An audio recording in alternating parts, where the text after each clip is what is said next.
What is happening, and welcome to another four-wheel drive talk episode. And friends, well, as the title gave it away, this video we're going to be addressing a lot of your questions that we've been seeing kind of coming through with regards to the diesel heater that I have installed on my Turtleback Expedition trailer. And you know, friend, I get it. We're coming into a lot colder weather. Half the country is buried underneath 6 feet of snow, or actually I think it's just New York. But anyway, so we're seeing a lot more questions, a lot more, and it's funny, a lot of these questions are really aimed at the hard-mounted unit that I have in the trailer itself. But some of you have also questioned with regards to the portable side, but most of this video is going to be kind of aimed at this particular diesel heater that's in the nose of this trailer right here. Now, of course, guys, before we go diving into all this action here, look, we're putting this video together to, well, answer your questions. If you find some value, if we help you make a more educated decision on which direction to go with your diesel heater purchase or installation, sure would appreciate there's that like button down below, and it really digs it. Well, so does the whole YouTube algorithm when you crush the hell out of it, and you know, so do we as well. That said, my friend, pull up a seat in. Let's go.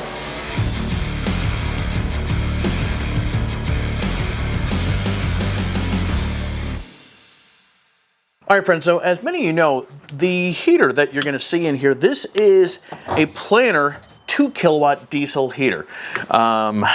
I don't know why I said diesel, because you guys already knew. But anyway, so I've had this installed in my Turtleback Expedition trailer now, I'm going to say coming on to a year and a half or so. And so I've been on a number of cold weather expeditions, and this thing works like a champ, which is probably why you're here watching this video, or perhaps you're one of the ones that have asked questions with regards to this thing here. So, and by the way, we've kind of curated the 10 most questions that we see coming across on this thing. Now, if you have additional questions that we have not answered, or that you have that come up with regards to this heater, or perhaps even the portable one, which is a 4 kilowatt, go down in the comments down below and leave a comment, and I'll do what I can to find the answer for you. But anyway, so we're going to start off with one of the more common questions that I see come across with regards to this heater here is it loud? And this is when you're inside the tent, the best representation that I can give is if you have central air in your house, and you know, the heat or the AC is kicking on, it sounds like that.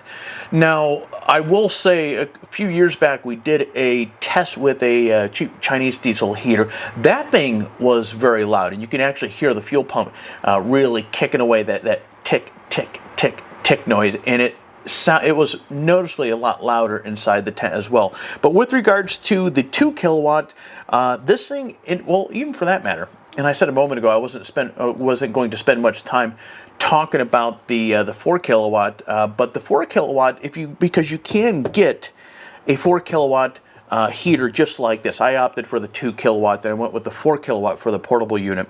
But even the 4 kilowatt is not loud itself. Now, when you're outside, you can, while I don't think the sound, I've never put a decibel meter up against it.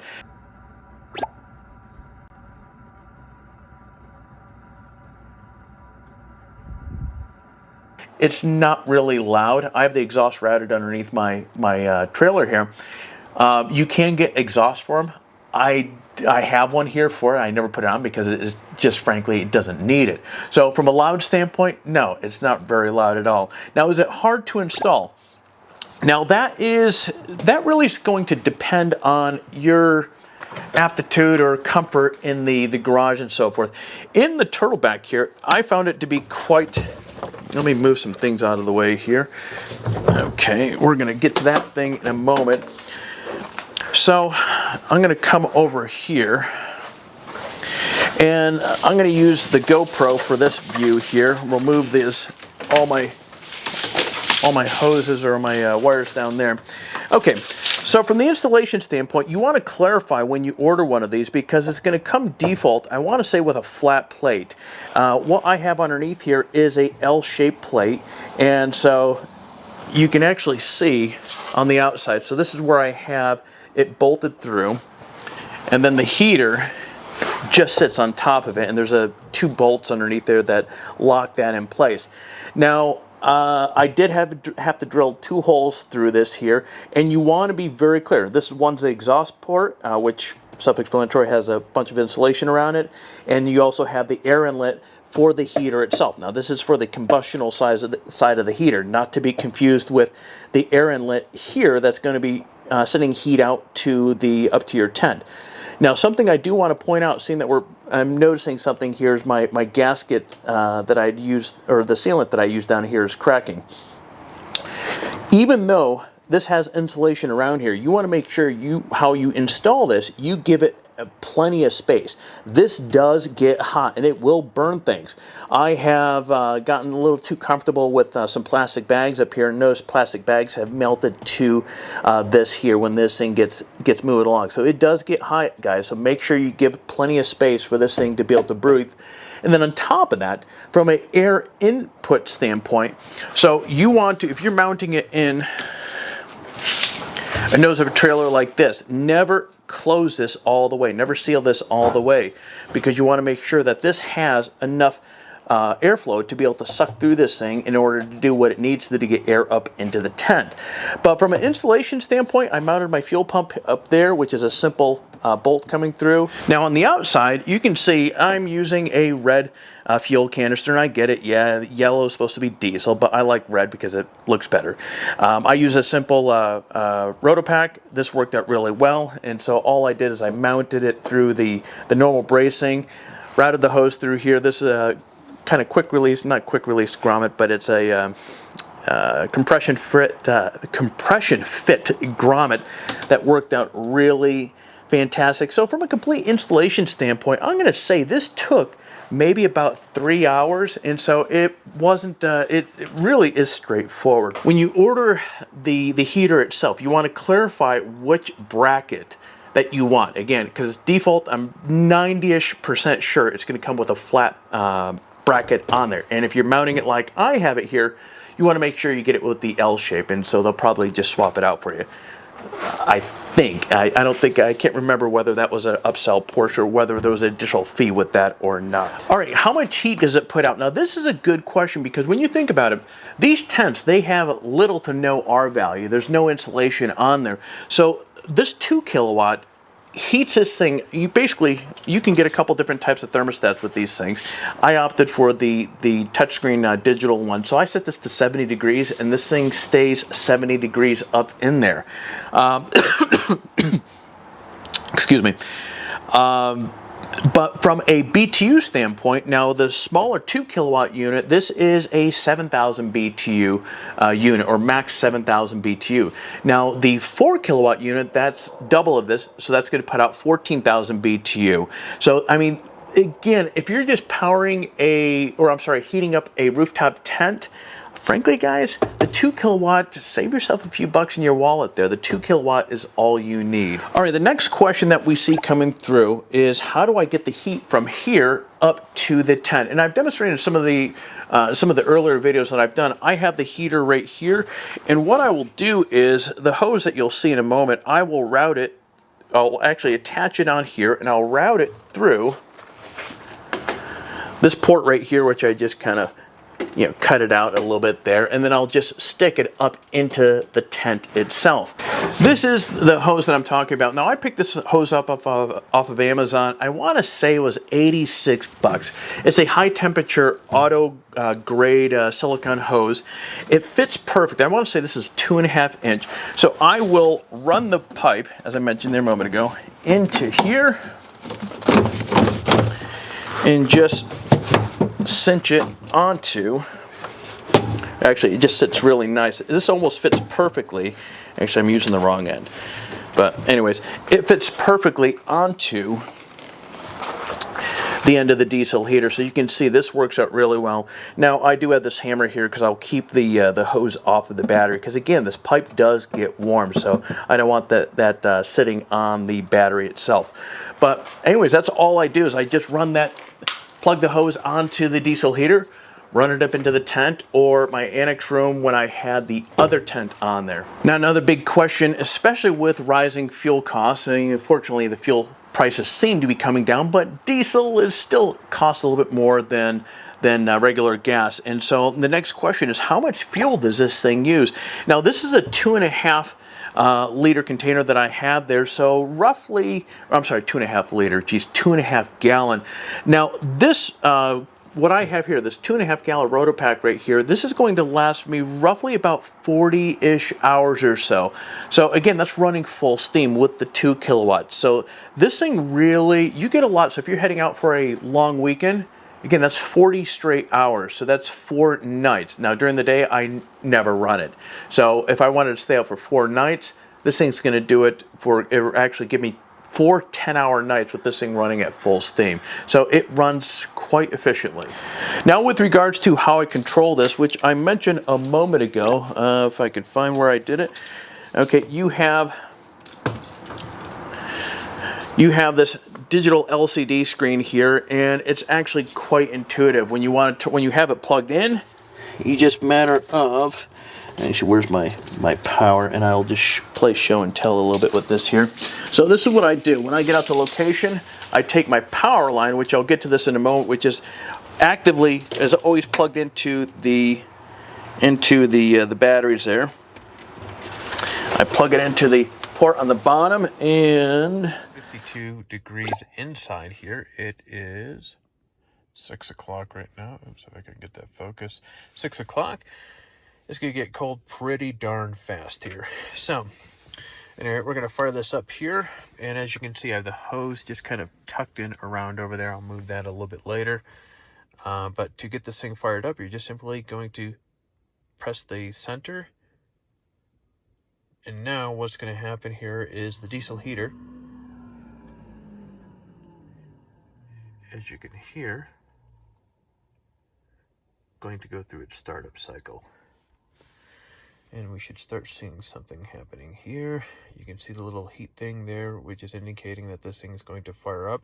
I have the thermostat set at 59 degrees. Now, but again, the operation of this is actually super easy. So to answer your question, how do you operate it? Well, this is or how this one is operated. And when you want to shut it off, you're going to just tap the center button there when it's running, and it's going to start its shutdown sequence.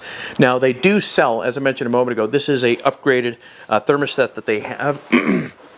They have, it comes standard with a analog, which is just simply a knob that you turn and so forth. It's pretty straightforward. You set it to level 4. It goes to level 4 heat. Another one of those questions that comes up quite often is, how do I power this thing? And as I mentioned a moment ago, I have, when you pick up one of these Planar diesel heaters, all the wiring comes all nicely laid out for you.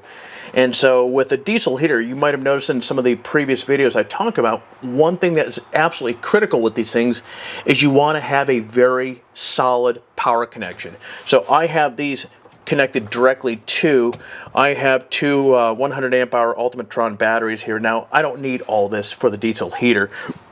These batteries here are powering literally everything in the trailer, but I do have my power source secure onto the battery at all time. And I suggest if you're going to be setting up a diesel heater, whether it's a portable unit or it's a something hard mounted like this one, you want to have just a rock solid electrical connection to make sure that it doesn't accidentally get unplugged, because if it does, you can actually damage your diesel heater itself. So, you know, good point to keep in mind as you're deciding what direction that you want to go and how you're going to decide, or how you're going to install it into your truck, trailer, or whatever you're going to be using. And another one of those common questions that comes through, and unfortunately I feel you're going to get a biased answer from me, is it worth the expense?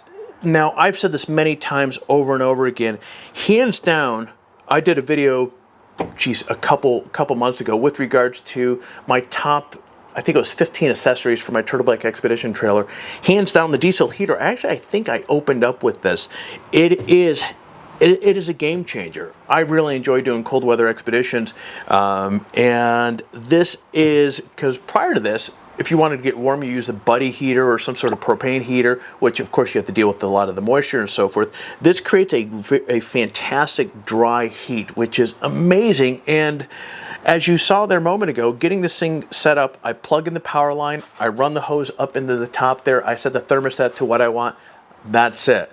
And so a lot of cases where I'm heading out with my 7.5-year-old son, he has a nice, comfortable, warm place to sleep at night. We get to go camping out in places that are winter wonderlands this time of the year. So it's a lot of fun. So is it worth it?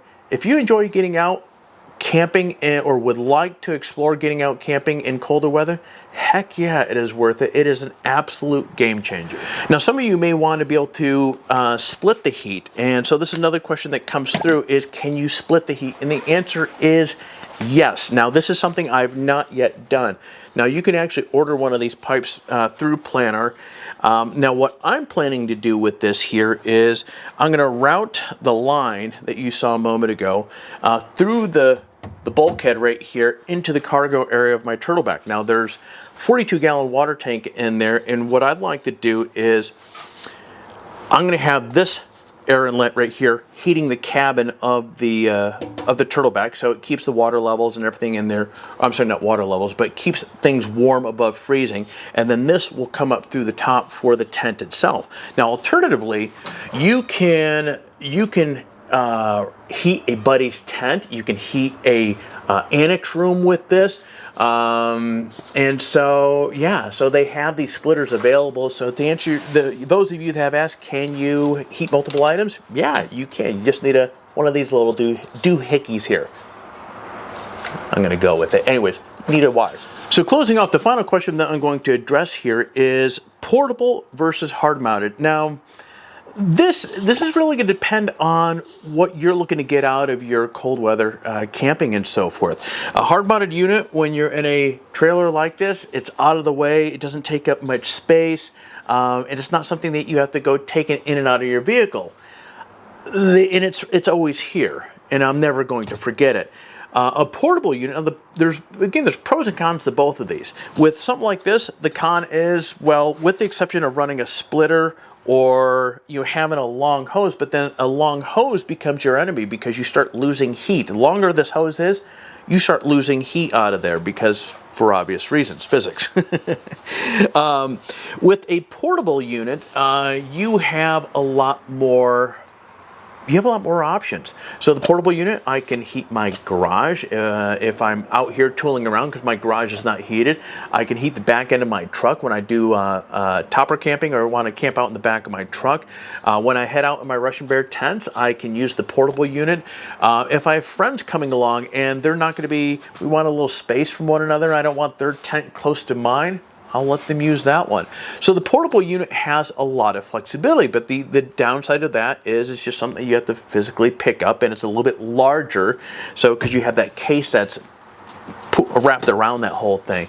So the answer, those of you that have asked, my opinion, hard mount or the portable, that really depends on what your needs are, what you're going to be mounting it in, and what your threshold is. If you think you're going to be needing it to heat more than just simply a trailer, yeah, the portable option is the way to go. And they actually, now I have the 4 kilowatt, so I have the larger unit, and they do make obviously the 2 kilowatt units in those as well. So hopefully this video has addressed some of your questions. And again, if it has not, by all means, go down below, put the questions down there, and if I have an answer, I'll get it to you. If I don't, friend, I will find it for you. But friends, that's all I have. This is meant to be a quick video addressing, because we're noticing with the colder weather, we're seeing a lot more questions with regards to the diesel heater, particularly the one in the nose of this thing here. So hopefully I answered that. You found some value with this video, and of course, if I did, friends, you'd be doing me a big favor, because now I'm going to kind of switch gears and talk about all that, all the social media, all the YouTube stuff. So by all means, hit that like button, hit the subscribe button if you're not already, and so therefore you don't miss a single video just like the one that you just saw there. By all means, hit that bell, so therefore YouTube does its whole notification thing every time that we have a new video. But friends, I'm going to be turning off these cameras. I'm going to be closing shop here, so you get out there, stay healthy, and find your adventure.